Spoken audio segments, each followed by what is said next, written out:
कहानी की शुरुआत होती है सन 2157 में, जब इंसानों ने अपनी सोच से भी ज्यादा तरक्की कर ली थी। ऐसा लगता था जैसे इंसानों के सारे पुराने सपने सच हो गए हों। द ग्रेट थ्योरी ओवेकेशन के बाद दुनिया भर से भूख, प्यास और आतंक जैसे शब्द डिक्शनरी से मिटा दिए गए थे। ना तो कोई इंसान इस दुनिया में भूखा मरता था और ना ही कोई ऐसी बीमारी थी जिसका कोई इलाज ना हो सके। पृथ्वी के इंसानों ने अपने सारे घाव भर लिए थे। धरती से सारा प्रदूषण खत्म हो चुका था और सब कुछ बढ़िया चल रहा था। और सबसे बड़ी बात तो ये थी कि स्पेस ट्रैवल अब बहुत आम चीज बन चुकी थी। इंसान घूमने के लिए धरती पर नहीं बल्कि स्पेस में दूसरे प्लेनेट पर जाया करते थे। इसके बाद हम इस नए युग के एक जवान लड़के मैक्स को देखते हैं। मैक्स को घूमने का बहुत ज्यादा ही शौक है। वो अपनी स्पेशल स्पेसशिप में गैलेक्सी की सैर करने निकला था और हर नए प्लेनेट, नई संस्कृति का दीवाना था वो। लेकिन उसे एक दिक्कत थी, उसके परिवार वाले उसे बार बार कॉल करते रहते थे। उसके परिवार वाले कहते थे, बेटा आप घूमना बंद करो, घर वापस आ जाओ और अपने कॉलेज पर फोकस करो। लेकिन मैक्स को पढ़ाई का बिल्कुल भी शौक नहीं था, इसलिए वो अपने घर वालों का कॉल काट देता था। फिर एक दिन अचानक एक बड़ा सा एस्टेरॉइड मैक्स की स्पेसशिप से आकर टकरा जाता है। इससे पूरी स्पेसशिप जोर से घूम जाती है और सिस्टम हैंग होने लगता है। लाइट्स बार बार बंद और चालू होने लगती हैं। अलार्म लगातार बजते जा रहे थे, जिस वजह से मैक्स इमरजेंसी लैंडिंग करने की कोशिश करता है। लेकिन स्पेसशिप का कंट्रोल उसके हाथ से छूट जाता है। अब उसकी स्पेसशिप कंट्रोल से बाहर होकर बहुत तेजी से नीचे गिरने लगती है। कुछ ही देर में उसकी स्पेसशिप पास के किसी अनजान आइलैंड पर क्रैश हो जाती है। खुशकिस्मती से मैक्स की जान बच जाती है और स्पेसशिप ब्लास्ट होने से पहले ही वो वहां से भाग निकलता है। अब मैक्स इस अनजान ग्रह पर बिना किसी सहारे के अकेला फंस चुका था। ये प्लेनेट देखने में कुछ अजीब सा लग रहा था। ना ज्यादा रोशनी थी, ना आवाजें, सिर्फ एक खामोशी जो कानों में चुभ रही थी। इसके बाद मैक्स इस अनजान प्लेनेट पर घूमने लगता है। घूमते घूमते जंगल के बीच उसे हाल ही में बुझाई गई आग दिखाई देती है। इसे देखकर साफ पता चलता है कि यहाँ कोई और भी मौजूद है। थोड़ा और आगे चलने पर उसकी नजर एक पत्थर के पीछे छुपे एक क्रिएचर पर पड़ती है। मैक्स उससे बात करने की कोशिश करता है, पर वो उससे डरकर वहां से भाग जाता है। ये देखकर मैक्स सोचता है, आखिर ये कौन सी दुनिया है। तभी मैक्स के सामने एक सोल्जर आता है जिसका नाम था जेफ। वो तुरंत अपनी बंदूक निकालकर मैक्स पर तान देता है और किसी अजीब भाषा में जोर से चिल्लाता है। मैक्स उसकी भाषा सुनकर कंफ्यूज हो जाता है। न उसे उसकी बात समझ आ रही थी कि वो आदमी क्या कह रहा है और न ही वो अपनी बात समझा पा रहा था। तभी मैक्स अपनी बेल्ट से एक छोटा सा ट्रांसलेटर डिवाइस निकालता है। ये डिवाइस किसी भी भाषा को ट्रांसलेट कर सकता था। जैसे ही मैक्स उसे अपने कान में लगाने की कोशिश करता है, लेकिन उस आदमी ने तुरंत मैक्स की बेल्ट पर गोली मार दी। फिर जेफ मैक्स को गिरफ्तार करके अपने साथ ले जाता है। इसके बाद मैक्स को एक शहर में लाया जाता है। ये शहर पृथ्वी जैसा ही था, लेकिन थोड़ा ज्यादा डरावना। गंदे कपड़ों में लोग, सिर पर हेलमेट पहने हुए बहुत सारे फौजी और चारों तरफ उड़ते हुए सीसीटीवी ड्रोन। बिल्कुल वैसा ही जैसा मैक्स ने अपनी हिस्ट्री बुक में पढ़ा था। कुछ देर बाद मैक्स को एक साइंटिफिक लैब में ले जाया जाता है, जहां कुछ साइंटिस्ट्स उसके सिर पर एक अजीब तरह का हेलमेट लगा देते हैं। दरअसल इस हेलमेट की मदद से उसके अंदर के ख्यालों को पढ़ने की कोशिश की जा रही थी। वो लोग मैक्स के दिमाग का हर एक सीक्रेट जान लेना चाहते थे। उन्होंने मैक्स से बहुत सारे सवाल पूछे, लेकिन उसे एलियन मानने से इनकार कर दिया। उन्हें लगा ये कोई पागल आदमी है, पर है हमारे जैसा ही। इसलिए उन्होंने मैक्स को एक पागल खाने में भेजने का फैसला किया। इसके बाद गाय नाम के एक फौजी को मैक्स को हॉस्पिटल ले जाने का काम दिया गया। जैसे ही ये फैसला हुआ, आसपास के सभी फौजी अचानक से देशभक्ति का गीत गाने लगे। सबके अंदर बहुत जुनून था, जैसे उनके सिर में इस गीत के अलावा कोई और ख्याल तक ना हो। इधर मैक्स ये सब पहली बार देख रहा था, इसलिए बहुत हैरान था। तभी जेफ, जिसने मैक्स को अरेस्ट किया था, अचानक चक्कर खाकर जमीन पर गिर जाता है। उसे बहुत तेज दौरे पड़ने लगते हैं। कुछ फौजी उसके पास आकर उसे उठाकर ले जाते हैं, लेकिन ये देखकर मैक्स का शक और भी ज्यादा बढ़ जाता है। गाय के साथ जब मैक्स शहर की तरफ बढ़ता है, तो वो देखता है कि सब कुछ कितना खराब था। रोड टूटे हुए थे, बिल्डिंगें आधी गिरी हुई, सब तहस नहस था और हर 2-3 किलोमीटर पर बड़े बड़े मेंटल टावर्स बने हुए थे। ये देखकर मैक्स पूछता है, ये टावर्स किस लिए हैं? इस पर गाय जवाब देता है, आजकल यहाँ पक्षी बहुत ज्यादा बढ़ गए हैं,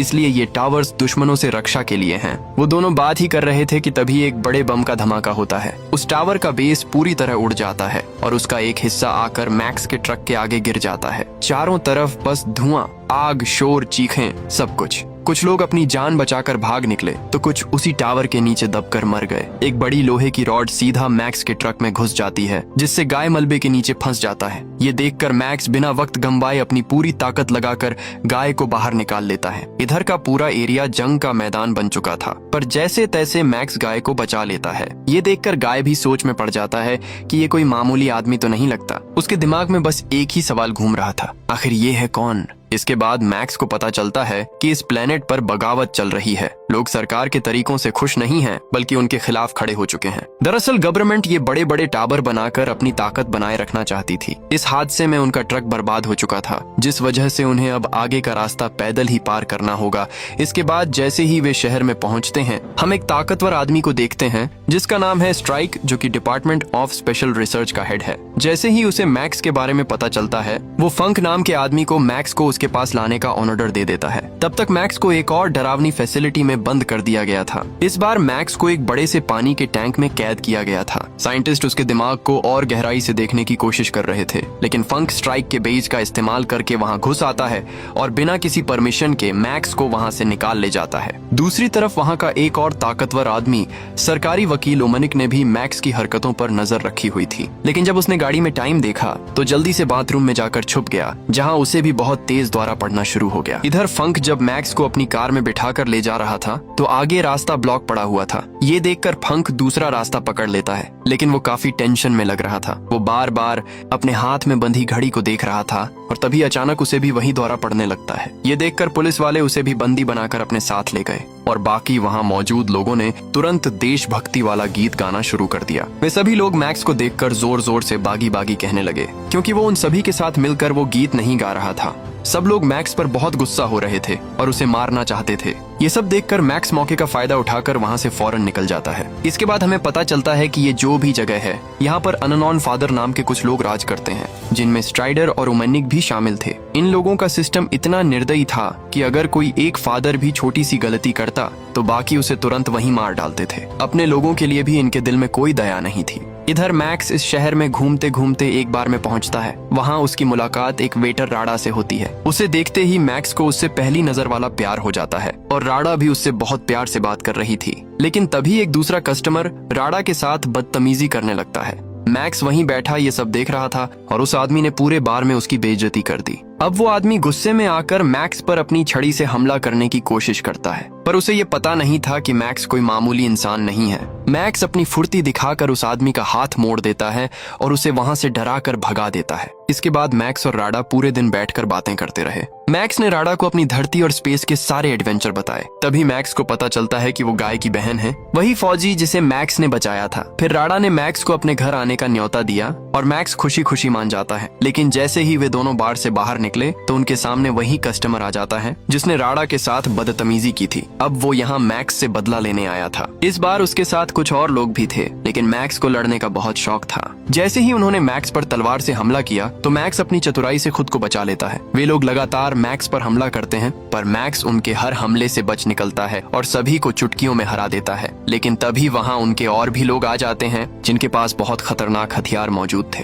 पर मैक्स उनकी सोच से कई गुना बेहतर था। वो उन्हें भी पल भर में धूल चटा देता है। एक आदमी ने पीछे से उसके पैर में रस्सी लपेट दी और दूसरा उस पर हमला करने दौड़ा, लेकिन मैक्स ने उन्हीं के हथियारों से उन्हें खींचकर जमीन पर पटक दिया। अब आखिर में बचता है वही आदमी जिसने राडा को छेड़ा था। उसने अचानक से एक गेंद जैसी मशीन निकाली जिसमें से नुकीली छुरियां निकल रही थीं। उसी से वो मैक्स पर हमला करता है, पर मैक्स उससे भी बच जाता है। इसके बाद जब मैक्स राडा के घर पहुंचा तो वहाँ गाय भी आ जाता है। पहले तो वो मैक्स को देखकर चौंक जाता है, फिर जब उसे याद आता है कि मैक्स ने उस दिन उसकी जान बचाई थी तो वो उसे घर पर रुकने देता है। अब धीरे धीरे वक्त बीतता गया और मैक्स ने इस नई दुनिया के तौर तरीके समझना शुरू कर दिया। उसके लिए ये सब काफी अजीब था। सबसे ज्यादा हैरानी उसे तब हुई जब उसने देखा कि इस देश की सरकार उसके दिमाग के ख्याल टीवी पर दिखा रही है। वहाँ हर एक इंसान को सिखाया गया था कि वे प्लेनेट के अंदर रहते हैं, ऊपर सतह पर नहीं, और बाहर की दुनिया में कोई दूसरा प्लेनेट या सितारा नहीं है। उन्हें किताबों में पढ़ाया जाता था कि उनके अननोन फादर्स ने बागियों के खिलाफ जंग जीतकर टावर लगा दिए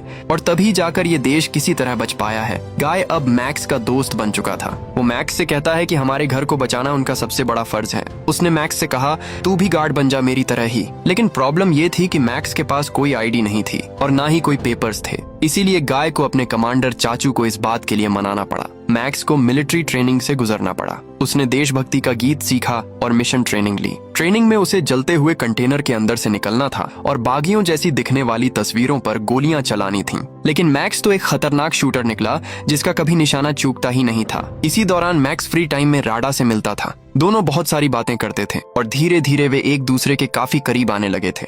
ट्रेनिंग के बाद आखिरकार मैक्स को आर्मी में भर्ती कर लिया गया। उसका पहला मिशन था बागियों के अड्डे पर रेड मारना। रेडिंग टीम ने बिल्डिंग में घुसकर सब कुछ तबाह करना शुरू कर दिया। बिल्डिंगों के अंदर कई बम फेंके गए और लोगों को बुरी तरह से घसीटा गया। ये देखकर मैक्स पूरी तरह से सन्न रह जाता है, क्योंकि बागी कोई मॉन्स्टर नहीं थे, बल्कि डरे हुए मासूम आम लोग थे। ये देखकर मैक्स ने तुरंत अपनी बंदूक नीचे फेंक दी। तभी एक बागी चुपके से बाहर निकल कर आया और जोरदार फायरिंग करने लगा, लेकिन तभी उसे धक्का देकर वहीं पर गिरा दिया गया और वहीं मौजूद कमांडर चाचू ने उसे मारना शुरू कर दिया, सिर्फ अपने मजे के लिए। इसके बाद मैक्स ने देखा कि बहुत सारे लोगों को पकड़कर एक ट्रक में जानवरों की तरह भर कर ले जाया जा रहा था। इसी बीच चाचू कमांडर ने मैक्स से पूछा, तूने अपनी बंदूक नीचे क्यों गिरा दी थी? इस पर मैक्स ने जवाब दिया, मुझे लगा था कि ये लोग कोई जंगली लोग होंगे, लेकिन ये सिर्फ मामूली आम लोग हैं। इस पर चाचू ने कहा, हाँ, उन्हें भी दर्द महसूस होता है, आम लोग ही हैं वो भी, लेकिन सोच नहीं मिलती ना हमारी। ये सुनकर मैक्स मन में सोचने लगता है, मुझे तो कोई दर्द नहीं होता,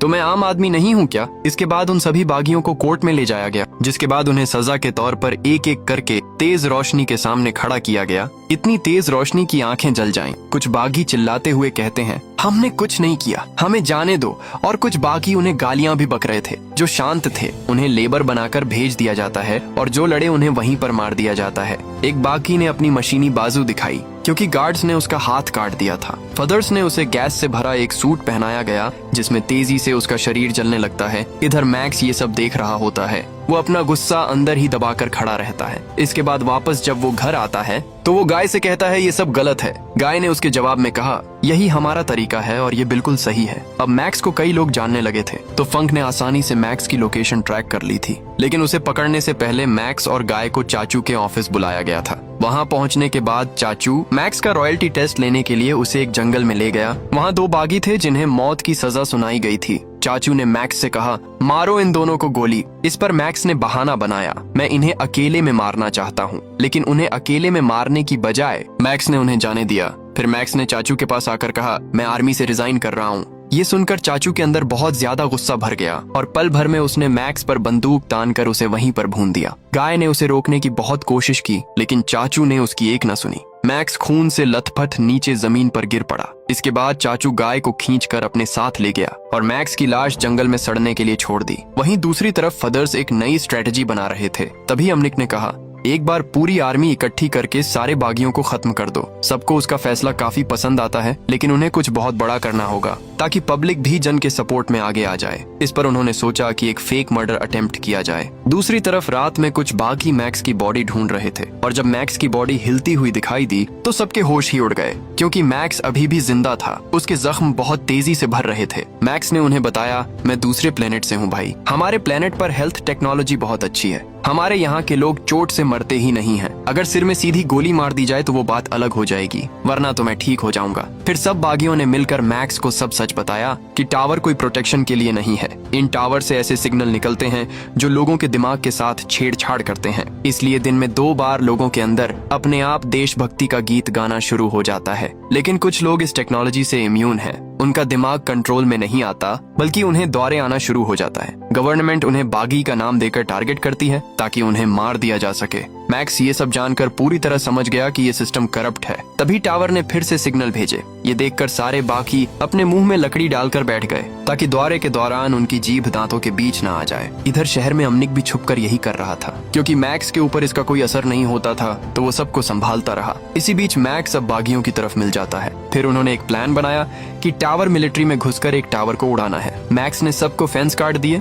और सब अंदर घुस गए। बागियों ने जब गोलियां चलाना शुरू किया तो सभी फौजी पूरी तरह सन्न रह जाते हैं। इधर मैक्स बिना डरे भाग रहा था, क्योंकि मैक्स पर गोलियों का असर नहीं होता। जो भी फौजी उसके सामने आता उसे वो एक मुक्के में नीचे गिरा देता। इस फायरिंग में कुछ बागी मारे गए और कुछ दीवार के पीछे छुपकर फायरिंग कर रहे थे। मैक्स मौके का फायदा उठाकर टावर के नीचे गया और एक बम लगाकर वहां से भागने लगा। जाते जाते उसने हर एक बागी के कपड़ों में रस्सी डाल दी, चाहे कोई मरा हो या बेहोश। वो एक साथ सबको घसीटकर बाहर ले आया और मैक्स की टीम खतरे से बाहर आ जाती है। और तभी वहाँ एक बड़ा धमाका होता है जिसमें पूरे टावर के चिथड़े चिथड़े हो जाते हैं। लेकिन इस मिशन की कीमत बहुत भारी थी। उनके देखते ही देखते उनका एक दोस्त तड़प तड़प कर मर रहा था। अब बस मैक्स और एक दूसरा बागी जिंदा बचे थे। कुछ देर बाद मैक्स चुपके से वापस शहर में जाता है और राडा से मिलता है। दोनों एक दूसरे को देखकर फौरन एक दूसरे के बहुत करीब आ जाते हैं। लेकिन वहीं एक एक पड़ोसी ने मैक्स को ऐसा करते हुए देख लिया था और तुरंत पुलिस को खबर दे देता है। जब गाय अपने घर आया तो मैक्स को देखकर वो उससे झगड़ना शुरू कर देता है। गाय ने गुस्से में मैक्स को अपने घर से निकलने की धमकी दी, लेकिन इसी बीच पुलिस वहाँ आ पहुँचती है।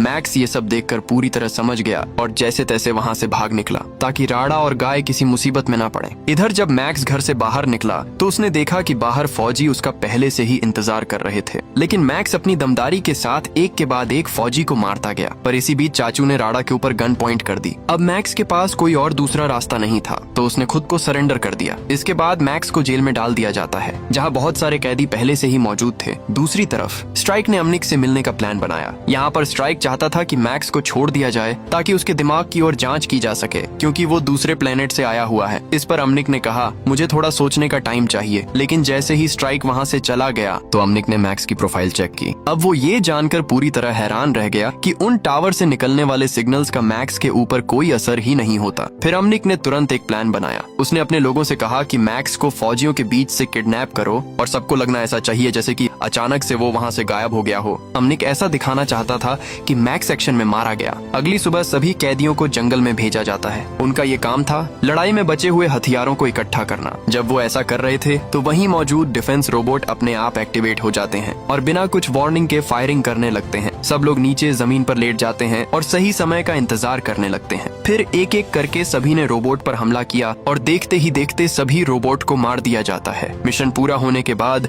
जेफ ने मैक्स को उस जीव के बारे में बताया जो मैक्स ने जब इस आइलैंड पर आते हुए देखा था। जेफ बताता है कि वो कोई जानवर नहीं बल्कि बदले हुए इंसान है। वो ज्यादा सोच समझ नहीं सकते, वो बहुत ज्यादा खतरनाक है, उन्हें देखते ही मार देना चाहिए। कुछ देर बाद जेफ एक छुपे हुए गड्ढे में गिर जाता है। ये देखकर मैक्स भी अपने दोस्त के साथ उसी गड्ढे में छलांग मार देता है और वो दोनों एक अंडरग्राउंड टनल में पहुंचते हैं। वहाँ उन्हें कई पुरानी साइंस लैब मिलती हैं, लेकिन वहाँ एक अजीब क्रिएचर छुपकर घूम रहा था। जैसे ही उन्होंने लाइट ऑन की और कुछ चीजें देखने में लग गए, तभी अचानक से उनके सामने वही क्रिएचर आकर उन पर हमला कर देता है। वो क्रिएचर जेफ को पकड़ लेता है और उसे खाने ही वाला होता है कि तभी मैक्स बीच में आकर उस क्रिएचर से लड़ने लगता है। काफी कोशिश करने के बाद आखिर में मैक्स ने उस क्रिएचर को हरा ही दिया, लेकिन मैक्स ये जानता था कि अगर जेफ को मौका मिला तो वो इसे मार ही देगा। इसलिए जब जेफ सो रहा था तो मैक्स चुपके से उस क्रिएचर की रस्सी खोलकर उसे आजाद कर देता है। अगली सुबह मैक्स, जेफ और वो मशीनी बाजू वाला बागी तीनों जंगल में घूम रहे थे। तभी उन्हें रास्ते में एक लाल टैंक दिखाई देता है जो झाड़ियों में फंसा हुआ था। लेकिन जैसे ही वो तीनों उसके पास गए तो अचानक से एक ब्लैक टैंक ने उन पर हमला कर दिया। तीनों पेड़ों के पीछे छुपकर उन पर हमला तो कर रहे थे, लेकिन उन टैंकों को कोई फर्क नहीं पड़ रहा था। तभी मैक्स के दिमाग में एक आइडिया आया और उसने उस लाल टैंक पर हमला करना शुरू कर दिया, जिससे लाल टैंक का डिफेंस सिस्टम ऑन हो जाता है और गलती से उसने अपने ब्लैक टैंक को ही उड़ा डाला। इसी मौके का फायदा उठाकर मैक्स ने तुरंत एक्शन लिया और टैंक के नीचे घुसकर पीछे से ऊपर चढ़ गया। उसने अंदर घुसकर सारे तार काट डाले